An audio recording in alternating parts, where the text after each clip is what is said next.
ఎక్కువ వేస్తే వీళ్ళందరినీ మీరు డేజన్లో పెట్టండి లెక్క. మీ ఆస్తి ఈ వ్యాపారం చేయడానికి రాలే, మీకు ఎడ్యుకేట్ చేయడానికి వచ్చాను. చాలా ఎన్నున్నాయి చూసి అన్నింటిలో కలిపి పాఠాలు చేయాలి, అన్నింటిలో కలిపి వాళ్ళు బడ్జెట్లో ఉంది. దానిలో మగ్గు ముగ్గే బాగా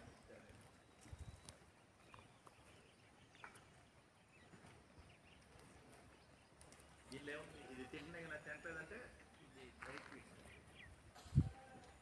ఇప్పుడు ఇక్కడ తిన్నాక